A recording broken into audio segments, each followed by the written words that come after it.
All right, folks, it's now 11 o'clock. We're going to get started here with our next session. This session is Homeland Security Funding and National Priorities.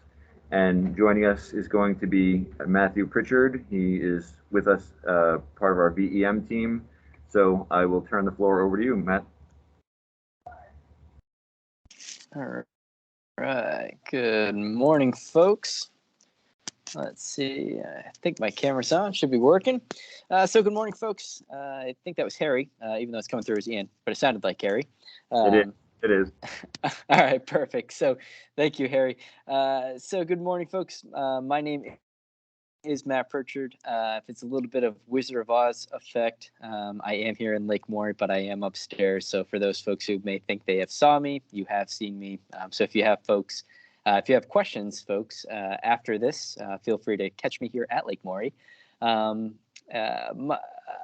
am a Homeland Security Program Manager with Vermont Emergency Management and the Homeland Security Unit.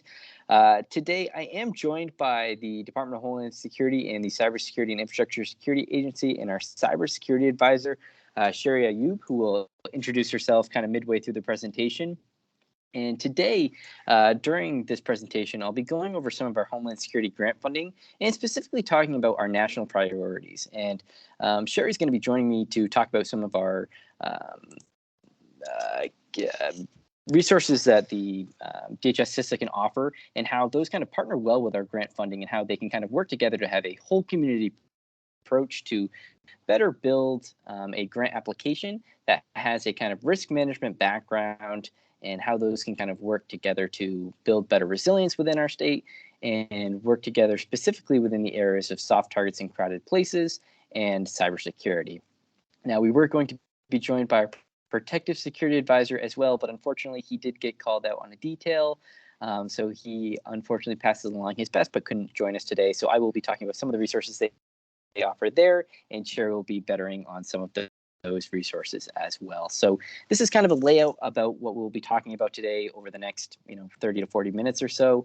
I'll provide a little bit of an overview about the State Homeland Security Grant Program and some of the national priority areas before passing the floor over to Sherry to talk about who CISA is and some of the resources that they provide. Once she provides the overview there, she'll pass the floor back to me, and I'll tie it all back together with an overview of the State Homeland Security Grant Program a bit more broadly, talking about the timeline, what you can apply for, specifically as it relates to kind of cybersecurity and physical security, and then what you kind of need to apply and what you can do if you have some questions. So that's where we'll be going, and that's kind of what we'll be doing. So just to kind of lay the groundwork a little bit about the State Homeland Security Grant Program. So this is one of 3 grant programs that we do oversee at our unit specifically here at VEM. So the State Homeland Security Grant Program specifically supports state, tribal, territorial, and local preparedness activities that address high priority preparedness gaps across all core capabilities that support terrorism preparedness.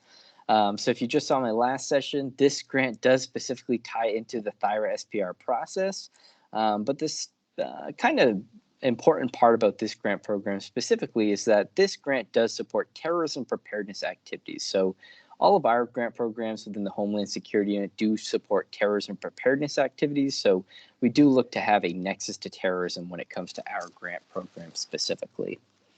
I do want to get kind of one of the big components out of the way, and that is eligible applicants. So eligible applicants for our grant program are local units of government as defined in the Homeland Security Act of 2002. So local units of government are a county, municipality, city, town, township, local public authority, school district, special district, interstate district, council of government, regional or interstate district, entity or agency or instrumentality of a local unit of government, or Indian tribes, authorized tribal organizations, or Alaska Native villages, or rural communities, unincorporated towns or villages, or other public entities. So that is the definition. So if you are thinking about applying, you will want to make sure that you do meet that definition. Again, just thinking about it, we do sometimes see that, unfortunately, volunteer fire organizations sometimes are nonprofit entities that might not meet this definition. So they do sometimes have to work through kind of their municipal government level to meet this definition. So just do keep that in mind. I do just kind of want to get those baseline level things out of the way. It's a terrorism grant, and you do have to be a local unit of government. I'll get a little bit deeper into the weeds about the grant program later on. But again, the emphasis on today's presentation is going to be on the national priority areas, which I'll get into a bit more on the next slide.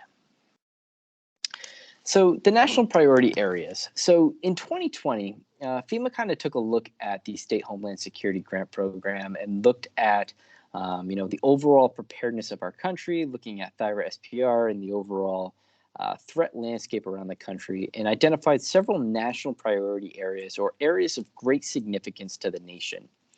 And essentially, they identified priority areas where we as a nation are at kind of the greatest risk and said these are areas where we as a nation should be prioritizing some of our investment dollars into to increase our overall preparedness. And now since 2020, they've maintained these national priority areas, and some of the areas have shifted, some of them have changed, and some of these percentages where some of these investment dollars have ranged from 0 to 7.5%. But essentially what this means is that within the State Homeland Security Grant Program, a certain percentage of our total funding allocation has to go to these particular areas. So if you can imagine, in 2022, there were 6 national priority areas, and they are as follows. So within these 6 pots, 30% of our total funding had to go to them. And what's important about this is that these are 6 areas, as you can imagine, that 30% of our total funding pot had to go towards. So when we're thinking about looking at for applications for our grant program, we are always looking for applications within these areas as priority applications under our grant program. So as you can imagine, as a local municipality, if you have needs within these areas, these are definitely applications that we are always looking for. So we're going to focus on 2 of them within our presentation, but I'm going to roll through all 6 just briefly here at this time. So the first national priority area is cybersecurity, and we're definitely going to spend some time going through some of the resources that we offer, but Sherry is going to talk a lot about the opportunities that CISA has that can help lay the foundation for communities and some of the tools that they have that can help maybe to help communities get started in assessing some of the cybersecurity risks that they may have. And she'll talk more about some of those tools. Soft targets in crowded places is the next one. And again, CISA does offer some resources for communities to assess their physical security on some sites within their communities. But when we're talking about soft targets in crowded places, I will talk a little bit about what we mean by soft targets in crowded places on the next slide. And again, those 2 are where we're going to spend a majority of the time because those are kind of 2 where they align very well with some of the products that CISA has. So again, we're trying to take that whole community approach between some of the resources, the free resources that CISA has to offer, and how they align with our grant program. And again, we'll explain that a little bit more in the coming slides. So the next 4 national priority areas, in addition, are intel and info sharing. So this national priority area really goes towards intelligence analyst work, so in kind of sharing information. So this does include investments within our State Fusion Center, which is the Vermont Intelligence Center. The next national priority area is community preparedness. So we're not going to spend too much time in this presentation talking about it because, as you can imagine, community preparedness is essentially what we're doing at this kind of conference here today. It's focusing in on those trainings and workshops and focusing in on that overall community preparedness that we as a state can take to better prepare. Within election security, I'm not going to spend too much time focusing directly on this one because this one kind of ties into soft targets in crowded places as well as election security. So there's kind of a direct tie in with this one. So it's kind of a secondary effect to talking about soft targets in crowded places and cybersecurity as well. And then lastly is domestic violent extremism. And the reason I'm not going to talk about this one today is because there's 2 excellent presentations today that you can attend here at Lake Maury and virtually, one from CP3, and then our others, and I'm going to butcher the acronym on this one, but it's virtual, and maybe Harry can help me out by popping it in the chat. but it is, I think, our 3 o'clock slot. I just can't quite get the acronym right. It's ACPRTI, but we have a couple of presentations here on DVE, so definitely feel free to check those ones out and how those kind of align. But those are the 6 national priority areas, and the point being is that when it comes to the grant program, we are looking for projects within these areas because we have to prioritize some of our investment dollars within these areas. So when it comes to your community, think about projects within these funding pots because, again, we as a state have to prioritize some of our funding pots within these 6 areas. So getting into talking about cybersecurity and soft targets in crowded places. So just to set kind of some of the sites and some of the things to think about in your community within both of these pots. So when it comes to cybersecurity, things to think about in your community and some kind of locations when it comes to cybersecurity. So first, consider your town systems, right? When I think about eligible applicants and who might apply for it when it comes to cybersecurity, first think about your direct town systems, right? We all have town halls, or we all have our first response systems, whether that be our fire departments, whether that be our police stations, or again our town halls. So those are kind of those direct applicants who, when I think about that local units of government definition, those are kind of the first ones that jump into my direct mind and are probably maybe those folks sitting in the room right now, maybe listening to this presentation. So those are kind of maybe those direct systems who you're working on those IT systems every day, you're using your computers, those types of things. So those might be the folks that could potentially be applying and be eligible for this. But even aside from the fact, the folks that might benefit from, those CISA resources and also benefit from this grant funding are some of those locally owned infrastructure systems, right? So we have those locally owned water and wastewater systems within our communities.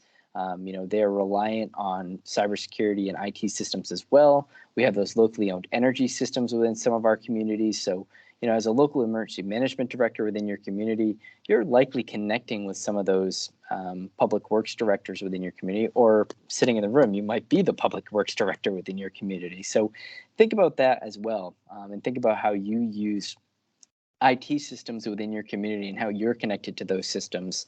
And then keep thinking about that as Sherry goes through some of the resources that CISA has to offer and how those might set the foundation for potential resource needs down the line. And then finally, also consider schools, right? So in that local units of government definition, school districts were one of those that were called out. So then flipping the switch over to soft targets in crowded places, not only could, again, those municipal buildings be in there, but kind of looking at that CISA definition of soft targets in crowded places in one of their guides, think about special events within your community. So do you have large fairs that are going on? We're heading into the summer season, folks are getting outside, and tourism is beginning to, pick up. So think about those special events. Every year we do, through the Vermont Intelligence Center in partnership with us here at the Homeland Security Unit, we do send out what's called the SEER events, or Special Event Assessment Ratings survey, and we do ask folks to submit their events and special events within their communities up to a certain threshold. If you have events in your community, submit your events to that survey, because we do compile a list, and that list goes to DHS, and they do a particular rating across the national level and look at events nationwide. But think about special events in your community. Do you have large fairs? Do you have marathons? Those are all potential soft targets in crowded places, right? So places that are bringing a large amount of people together and are relatively unprotected that could potentially benefit from, some target hardening activities. Think about sports venues, right? So we do have a couple of sites here in Vermont that participate in things like the New England Collegiate Baseball League during the summer. So, Montpelier Recreation Field, they're partaking in it. And then we have a team in the White River Junction area, which is, I think, the Upper Valley Nighthawks. So those are a couple of sites potentially that are during the summer. We have things like the Barry Auditorium. Those are all things that I believe are locally owned, that are sports venues that are bringing in a lot of people that are probably relatively soft targets in crowded places. So think about those sports venues within your community. It could be ice rinks. It could be, again, sports fields, sports venues like that. Schools are also on that list, right? So, schools within your community, again, school districts are on that list of local units of government. Shopping venues. So again, this could be your strip malls, but again, in Vermont, we don't have a ton of those. But even thinking on the Vermont scale, is this could be your farmers markets, right? So we do have quite a few farmers markets within the state. So thinking about that, this could be getting things like mobile vehicle barriers to prevent like a vehicle-borne attack and at your farmers market. So think about all these different soft targets in crowded places and think about how we could benefit from those types of resources within these venues. So just think about those types of things within your communities and all these different types of resources and start to identify those types of sites. And then, yep. Yeah, there's a question in the chat. I just wanted to touch base on that because you just made mention of schools. So in our session this morning on school safety, Jan Sadarakis of Chittenden noted that there's a lack of cell phone coverage at certain schools, and that can affect response issues and whatnot. So would this program potentially cover cell phone coverage enhancements for schools, and what would be match requirements is the question. So our grant is no match requirement. I'd have to follow up, and I can follow up with Jan on cell phone coverage. I'd have to check into that one. I'd have to follow up with her on that one. I can get back to her on that one. Okay, the question wasn't from her. She just said that in the earlier session, and somebody else referenced that. So I think that was just more being brought forward for others that might have been here earlier and wanted to know, So, okay, yeah, we could send something out. I'll have a list of who attended. So, okay, thanks. I will say I can give a firm there is no match requirement within our grant program, but I would have to check on cell phone coverage, so I can follow up. But thank you, and yes, if questions do come in, I can't see them because I'm connected. So if questions come in, yeah, definitely just interrupt me. So thank you, Harry. all good. And then I do have a bullet here on infrastructure sites. Infrastructure sites could be transportation systems. Generally speaking, most infrastructure sites probably don't meet the definition of soft targets in crowded places. But why I put it on this is because a lot of the resources that we're probably going to talk about when it comes from CISA will apply to infrastructure sites. So just do keep that in mind as well. So this just kind of sets the tone for things in your community that I want you to think about when it comes to cybersecurity and soft targets in crowded places and what may apply. But now I want to get into talking about some of the resources that CISA has to offer. And I'm just going to touch on a few since our Protection Security Advisor is not able to be here. But I just want to talk about, and Sherry's going to get into talking a little bit more about CISA and who they are and what they have to offer. But I'm going to talk a little bit about the Protective Security Advisor model because we've had a little bit of success in this grant program working with Gabe, who is our PSA, in using this model and using some of the resources that CISA has to offer. So Protective Security Advisors are sort of trained critical infrastructure protection and vulnerability mitigation subject matter experts. That's straight from their website. That's kind of how they're pitched. But essentially what they are is that they're kind of physical security experts. And they help to facilitate vulnerability assessments. They support special events, things like that. And they essentially are able to go out in the field and they help to do vulnerability assessments on critical infrastructure sites. They can help to, facilitate many different types of assessments on many different types of sites, essentially. So they have different scalable types of assessments depending on the scale and size and types of sites. So if you're a energy site, your scale and size of a assessment may differ if you are a park. As opposed to Fenway Park, it may differ from a school. So depending on the scale and size of your site, it may differ, but they have typically an assessment or can point you towards some type of assessment depending on what type of site you are. So the point here is that if you are a site and you have a concern about your physical security, I will say that Gabe does pretty good on if he doesn't have something that he can personally give you, which for the most part he does pretty good, he can likely probably point you in the right direction, and is able to find you something. Where we've had success with this grant program is doing something like this. And this is where we're able to kind of do this whole community approach to utilizing this grant program, and where communities can utilize the tools from CISA to build a successful grant application. So essentially moving from left to right, where a municipality kind of identifies an inherent risk in some type of site. So let's just stick with, say, let's say a sporting venue. So let's say an ice rink. So community A has identified, well, I have an ice rink and I have concerns. We had a couple of break-ins and we've had a couple of threats towards our site. So we have concerns over it. And, they reach out to the protective security advisor and say, this is what's going on. We have concerns. The protective security advisor says, okay, well, I'm going to come out and do a physical security assessment. So the CISA protective security advisor goes out and he completes the vulnerability assessment on that site. And what that vulnerability assessment will do is essentially he'll do a walk around of the facility. He'll walk through with, the staff of the facility, and he'll go through and say, explain the physical security of the facility and do all this, that. And what will come out of that is an assessment, and it'll give you a dashboard, and it'll go through and say, here's kind of how your physical security compares to other alike sites around the country. And here's maybe some options for consideration on how you can enhance your security at your site. Maybe it's getting fencing around your facility. Maybe it's buying security cameras. Maybe it's putting locks on your doors, things like that. And then from there, it's the site's responsibility to kind of look at that and decide, well, what's our best risk management decision to enhance our overall security? And what we've seen is sites have been able to take that and make the best decision to say, okay, well, we feel it's in our best interest to get locks on our doors as step number one. And they're able to take that as an eligible entity and look at our grant program and say, well, we're going to apply now for locks on our doors. And they write up the grant application, and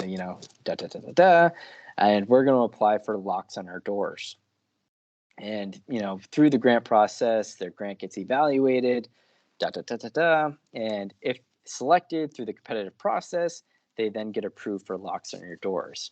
And essentially what it does is through working with the protective security advisor, it just allows for that kind of additional foundation building in the grant program. It kind of shows our working groups who review all these grant applications that you've taken that additional step in, building a successful grant application, that you've kind of worked through that whole community approach, working and taking that additional serious step to consider your physical security. So we've seen good success in using that model. So we encourage folks to kind of use those free resources on the physical security side. If you have physical security concerns when it comes to kind of those soft targets in crowded places. So think back to that list of sites that I went through, and just consider those within your community. And then on the cybersecurity side, I'm going to pass it over at this time to Sherry, and let her go through. And Sherry, when you want to move forward through slides, you just yell at me and you'll let me know when you want to move forward. Thank you so much, Matt. Welcome, everybody. Thank you for that excellent description of what protective security advisors are for CISA. My name is Sherry Ayub. I'm the cybersecurity advisor assigned to the state of Vermont, and we're the newest agency in the federal government as a component of Department of Homeland Security. And our motto is to ensure that we secure tomorrow by defending today. Next slide, Matt, please.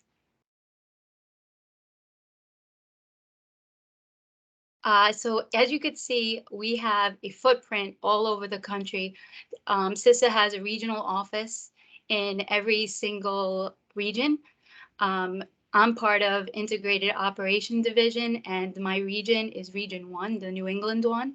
We're headed by our Regional Director, Matthew McCann, and Chief of Cybersecurity Advisor, Daniel King, who should be with you guys right now. So it's a special treat to have them. If you have any more questions after this presentation, feel free to find them. And you could always drop questions in the chat. But basically, we're organized to support state, local, tribal, and territorial governments through our program of connecting critical infrastructure owner operators to federal resources and also your state, and vice versa.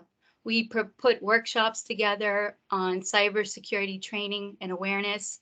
We could put assessments together so the organization could measure their cybersecurity posture.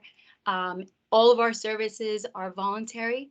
They are free, and they're not subject to FOIA requests. We do not share any information, and the goal is that we have you guys heighten your own cybersecurity and also mature as technology matures, as you see. Next slide, please. So because of the Russia-Ukraine, we headed up our Shields Up site. And this is, I point to this because this is where you can report any type of cyber issue. You could call 1-888-282-0870 with any anomaly or any cyber incident that you see. And we work really closely with the FBI, hand in hand, in fact. Or you could just report at CISA.gov, or you could go to the www.us/cert.gov/report. So there's a myriad of ways you could report. Next slide, please.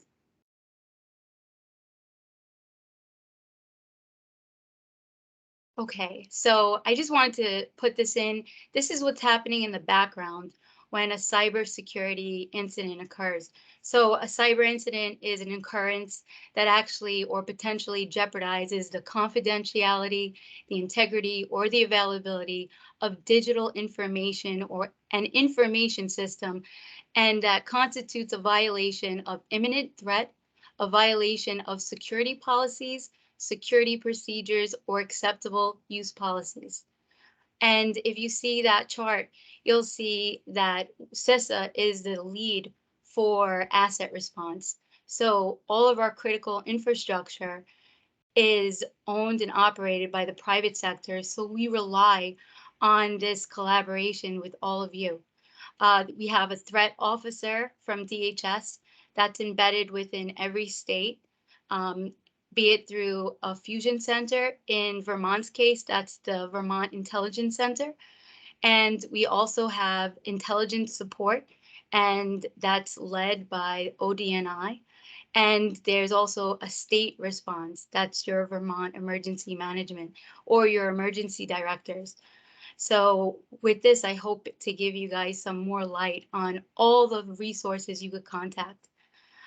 With that being said, DHS has a footprint in Vermont. We have our FEMA staff. We have our Secret Service staff that can also facilitate any help that you need. You have also your DOD, which is your National Guard, and also the U.S. Coast Guard that could also provide some assistance in cyber help. So just wanted to throw that out there for you guys as well. And we work all very closely together. We meet once a week or every other second week. And with other CSAs, I collaborate closely with every week too. Also with this reporting, want to heighten your awareness to joining or encouraging you to join the Multi-State Information and Analysis Sharing Center. That's for Vermont, that is actually in Albany, but in New England, the field office is dedicated to Boston, but yours is located in Albany State. So I would encourage you to get in touch with them or familiarize yourselves with your local FBI, which I believe is in Chittenden and actually in Colchester. And then you have your Vermont Intelligence Center that is in Colchester. as well in Williston, and also to familiarize with the Agency of Digital Services, because they are also an excellent venue for you to get more information on cybersecurity. And of course, our partners at Vermont Emergency Management. Next slide, please, Matt. Okay, this is like the meat and potatoes. You'll find this on our website too, in many different areas of our site. But these are some CISA cybersecurity, voluntary, non-regulatory, no cost at all to you. We don't share your information. If you look at the, I guess to you, that would be the left, where it says Federal Center-based CISA Cybersecurity Advisor Facilitated. That's something that we can do for you guys. We come to your site and we could, our headquarters has information and threat indicator sharing, cyber security training and awareness we could perform on sectors like the education sector, the power sector, the municipality level we can do that with. We have cyber security exercises and playbooks that are free, that you could find also on our website. And I could help you navigate if it's hard finding them. We have vulnerability notes database right from MITRE, and a ransomware guide playbook that's also on the Shields Up site. You could find these in a myriad of ways on our website. Through CSAs like myself, we provide cyber resiliency reviews. These are engagements where we measure the cybersecurity posture of your organization. Again, that's like an 8-hour engagement. It's not a technical assessment. It's more of an organizational and operational and a managerial assessment of how you're doing from a cybersecurity perspective within your sector. And it gives you that maturity level that you can leverage for grants, or you could leverage for cost allocations in the future. We have an external dependency management that we do if you have third-party vendors, also free, that we could loop into that assessment. And then we have shorter ones that are cyber infrastructure surveys and cybersecurity evaluation tools that you could actually put on your laptop and walk through with your staff on how you are doing from a cybersecurity perspective. Those I could go into more if you guys wish at a later time. You can always contact me. And in the middle, this is fielded by our headquarters staff, our vulnerability management team. And if you see that there's free cyber hygiene services, this is the phishing campaign assessment, the cyber hygiene scanning, the web application scanning, remote penetration testing, also risk and vulnerability assessments. There's a red team assessment. All of these in the middle is something that our headquarters staff specializes in, and you can sign up for free. Also, in addition to everything I just mentioned, this is another way of you protecting your network and your systems. The Cyber Resources Hub is another avenue where all of the stuff I just mentioned is also located.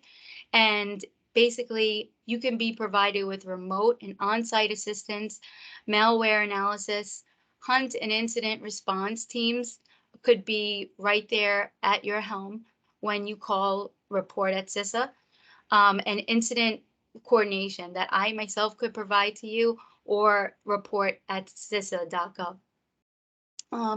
The biggest thing with cyber and to protect yourself against ransomware is to ensure that you're identifying these services, you're creating an asset inventory. That'll help you protect and sustain your assets, manage disruptions to better mitigate after an event happens, because it's not a matter of if, it's when this will happen, because it will happen, and for you to exercise and improve that.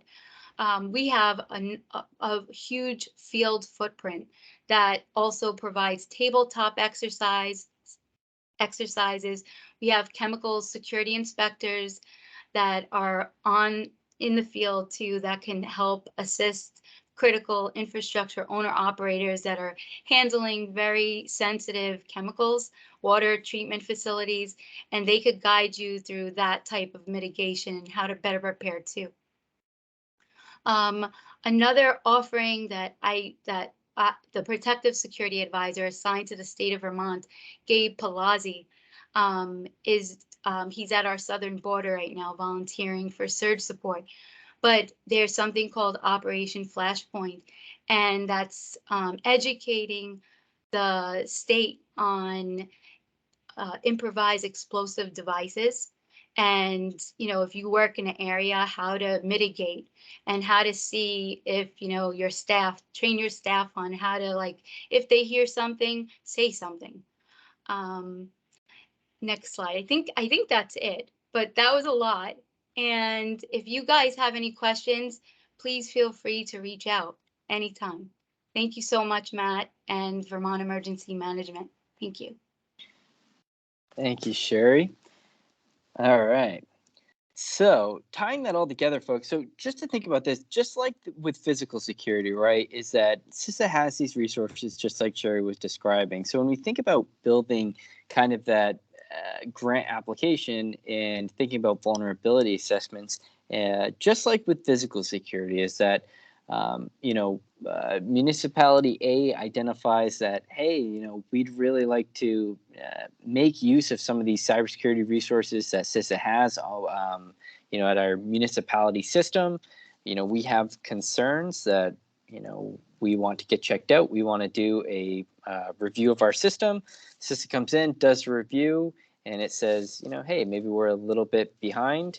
We have XYZ, maybe vulnerability. Here's some options for consideration. We look at the grant program. Hey, that's a eligible thing that maybe we want to get fixed. Apply for the grant program and maybe it gets funded. So that's kind of the model that we're trying to illustrate here, is that you have these assessments that are free to use from CISA that kind of build that foundation, helps to provide those options for consideration. And then this grant program kind of using that risk management model, if funding's kind of the thing that's that stopgap between closing that risk management, we hope that maybe this grant can help to close that gap. So just to close out with some of the remaining who, what, where, whens, and whys of the grant program, if you will.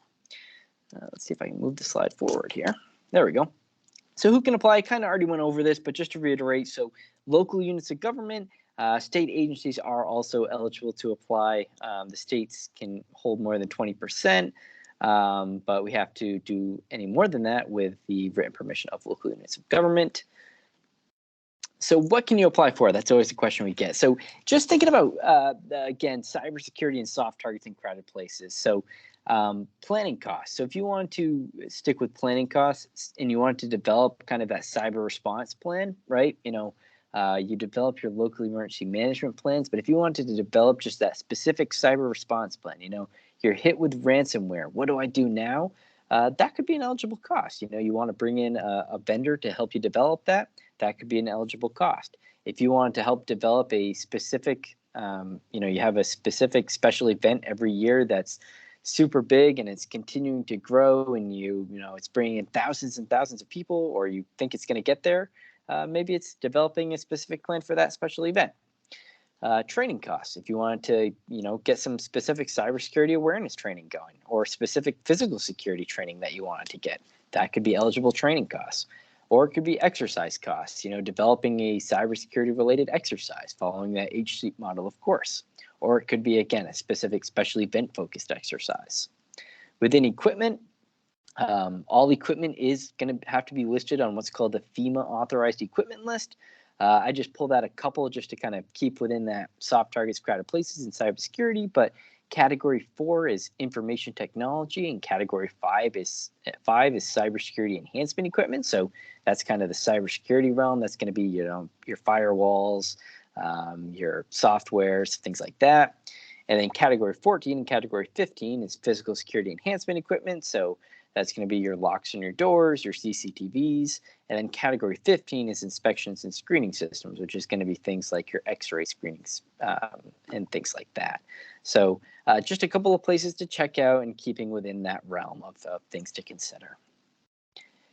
Just to look at the timeline, so you can think about it. Right now is kind of a weird time because actually our grant period just closed not too long ago, and we're actually kind of in the final stages of getting our grant going to FEMA. Our grant period typically opens in January, and then our application period closes kind of the end of February or like the very first week in March, and then kind of like this early springtime, we're prepping our applications and we're evaluating them, we're scoring them, and then submitting our application over to FEMA. And then by the fall, the application or the money is actually coming back to us from FEMA, and we're getting the money out back to the applicants, and your kind of project can get going. It's always subject to change. We never know kind of when the funding is going to come in and go, but that's kind of the typical timeline that we operate on. Where can you find more information? Our website, hsu.vermont.gov, CISA website, www.cisa.gov. That's kind of the simple two places to go for more information. So if you want more information about the grant, go to our website. If you want more information about any of the CISA stuff, go to their website. Simple as that. Just to kind of reiterate some options for consideration. So I do encourage folks, take advantage of some of those opportunities that CISA has, whether it be on the physical security side or on the cybersecurity side. If you have any inkling or any, insight that you want to apply for any of those national priority areas, they're good opportunities to build that foundation for any projects within those national priorities. I mentioned that SEER survey, that special events, definitely contribute to that. That'll either come out from us or from the Vermont Intelligence Center. We do typically send it out to the listserv that has the top point of contact on your local emergency management plans. Do consider those national priority project needs within your community when considering building your application. Sherry mentioned the MSISAC. The MSISAC also has a nationwide cybersecurity review. Now, if you are awarded cybersecurity funds under our program, you will have to do this review as part of kind of our agreement, but this is also an opportunity for you to kind of assess, in addition to kind of some of the CISA tools, this is an opportunity for you to assess where either as a municipality or an organization where you are kind of at within your cybersecurity program, if you will. So that's just kind of another tool in the toolkit, if you will. And then finally, just remember that the application period will open in January and remain open until late February or early March. So you got a little bit of time right now until the next open period, but this is kind of now a timely presentation because now you have plenty of time to engage with CISA on those physical security assessments or the cybersecurity assessments as well. So lastly, touching on Operation Flashpoint. So Sherry already mentioned this and alluded to this. Operation Flashpoint is going on. She kind of gave you the background. There is an ongoing kind of activities within the state on Operation Flashpoint. So she mentioned kind of what's going on with that. There are going to be some upcoming meetings on Operation Flashpoint within the state. So June 7th, June 8th, and June 9th. This is a ongoing initiative from CISA and the FBI in regards to identifying kind of and safeguarding relevant products and identifying suspicious activity. We are looking for kind of local first responders from each municipality to come and join in these meetings and attend these meetings. So if you are, a firefighter and or police officer, please do look to join one of these meetings if possible. There's a SurveyMonkey link here. Maybe we can get this out in the email later today. I'm looking at Hillary, maybe. If not, and you are around Lake Maury and are interested in joining, just feel free to ping me if you see me walking around, and we'll make sure you can join it. But June 7th at the Army National Guard, June 8th at the Vermont Fire Academy, June 9th down in Brattleboro. And that is it. That is my contact information. That is Sherry's contact information. I know we're right on time. If you have any questions, do feel free to let us know. And I guess I'll look to Harry if there are any questions in the chat at this point. All right, Matt. No, currently there's nothing in the chat, and from the folks in the room, we're all set as well. So, well, thank you both, Matt and Sherry, for this great presentation.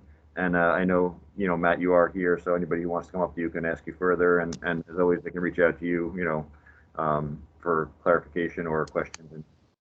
And I will talk to Hillary about sending out what you just talked about. So, all right, well, thank you both. And yeah, we're going to take a break now and have lunch here. Sounds good. Thank you, everyone. Thank you, Sherry.